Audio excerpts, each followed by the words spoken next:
This is marksmellybell. We're at the strongest gym in the West, Super Training Gym. I'm here with my boy, Jimmy House. What's up, guys? Holy shit, this guy's pretty jacked. Just trying to be like Mark. How much you deadlift? My best to date was a 765-pound deadlift. All right. And That I sounds... almost got 800, but... Nah, we're not worried about that. That sounds pretty good. A 765-pound deadlift, weighing 200 and... Currently 205 pounds or so.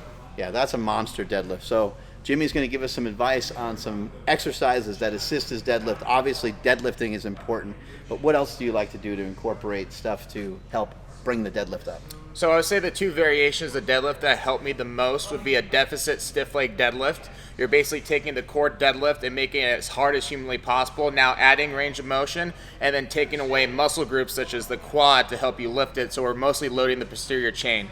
And then as far as durability and health is concerned, I actually really like incorporating the Jefferson curl to not only elongate the hamstrings, get those to loosen up a little bit, but to protect my back if ever I were to go too heavy, make some type of bracing mistake that causes my spine to get in flexion, especially with the lumbar version. When we talk about Ben Patrick and knees over toes, it's not necessarily a good thing to have lumbar flexion in a deadlift, but in the case that it ever happens, it's important that we have accessory movements that train that so that we're less likely to get injured if it does happen. And with this particular movement, are you going to go, like, do you normally typically go pretty heavy on it? Is this something where you wear a belt? Do you use straps? Like, how far do you take this movement? So I actually like to treat this movement almost as if it was a core lift. So I'll have my main deadlift day, but then I'll have another day typically paired with a secondary squat where I will be doing this relatively heavy, but progressing through like a typical program. I won't do a belt on this because I find this one to be one of the most important movements that teaches the human body how to properly load your posterior chain, like your hamstrings and glutes here. And I also find that at an extreme deficit like this, 4 to 5 inches, the belt kind of gets in the way. So it's a great way to practice a proper brace, but also make sure that prior to each pull, you're loading your hammies and glutes how you should.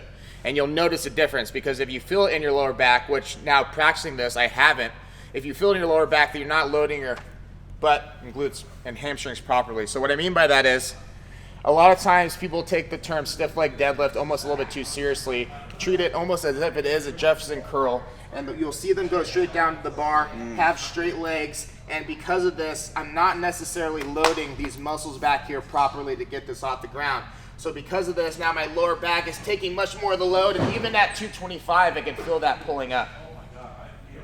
His back in that situation is also kind of rounded, which being rounded isn't a huge problem, but it's not a great way to, it's not great to train your lower back heavy that way. And what kind of weights would you end up using on this with a 750 plus pound deadlift? What kind of weights do you do on a deficit like this? 400 or 500 pounds? Yes, working weight wise, but when I actually peaked it, I got up to a 635 for a heavy single. So that's my best. And I honestly feel that my stiff leg deadlift is probably better than most people's regulars, but my regular deadlift isn't as high as others. There's something about my mind and muscle connection of what we're going to be doing here, loading my hammies and glutes, setting my spine neutral, where I'm able to develop a lot of power here for whatever reason.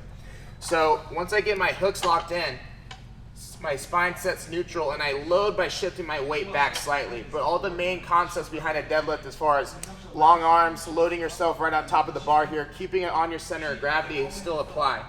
So for me, shift my weight back, arms stay long, set my spine neutral, and I should feel a stretch here. We're going to use that stretch to create the elastic energy to propel us from point A to point B.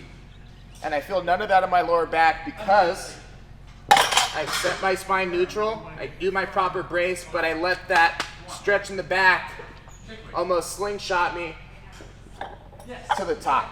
Nice. Another key component to some of his lifting that I think is valuable is a lot of his lifting, he said it was done barefoot. Yes. And I think learning kind of how to root the ground, how to grab the ground with your feet, I do think is a really important feature. And on top of that, he's getting a lot of training being barefoot and strengthening his feet through doing jiu-jitsu. This guy is not only a power lifter, not only a bodybuilder, not only well-versed in collegiate style wrestling as well, but he's also a black belt in Brazilian jiu-jitsu, which is pretty amazing. Show us the Jefferson curl, what that does for us. Absolutely. So we had an exercise right there, which you can kind of say that's an exercise that is going to assist us when we get in bad positions to get out of those bad positions when we go for 1 rep max deadlift.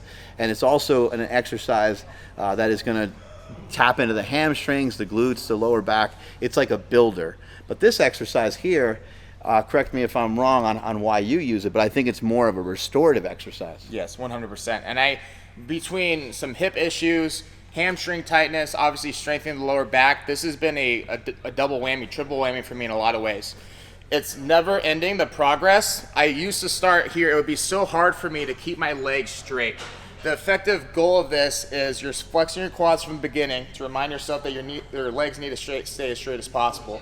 I tuck my chin to lead my spine in the curvature that I'm essentially trying to get towards the bottom here. So unlike the stiff leg deadlift or your traditional deadlift where neutral spine is the goal, I want inflection from my cervical, thoracic, all the way down to my lumbar, and that's going to be accomplished by almost doing the reverse, not bracing, letting my core loosen up. We talked about it on the podcast yesterday. So as I go down in this movement, I actually blow out my air. It's almost like a weighted yoga stretch. So it'll be like this, legs straight, chin tucks. I start to blow out. Stretch down as far as you can. And the load that you're feeling in the back of your calves, hamstrings, glutes, and lower back here, I'm gonna contract through that and unravel to come back up. So typically what I see is a lot of times people think it's a straight leg deadlift. They're loading their hamstrings like this. They're not flexing through their spine, and you're not necessarily getting the benefits. It starts from the top, jaw down, round, flex those legs straight.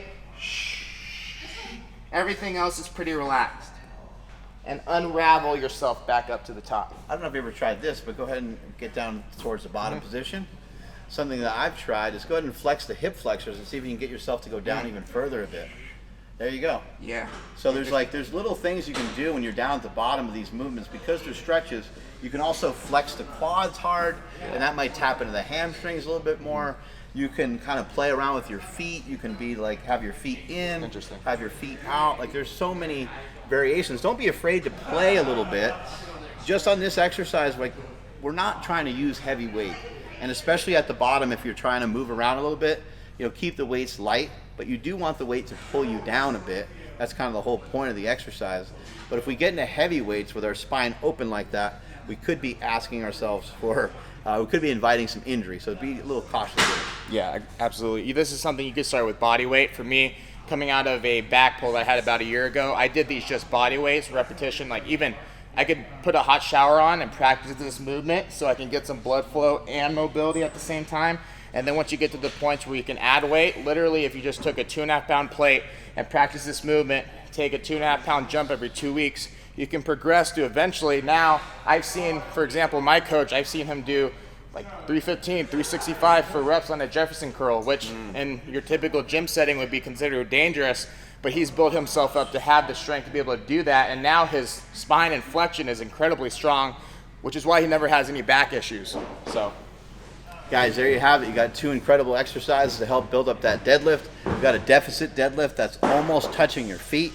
We have a Jefferson curl. These are exercises where you're utilizing more range of motion, and they may seem dangerous, and that's actually a really good thing. Because my mentor, Louis Simmons, said, the more dangerous the exercise, the stronger that you're going to get. Strength is never weakness, weakness is never strength. Catch you guys later.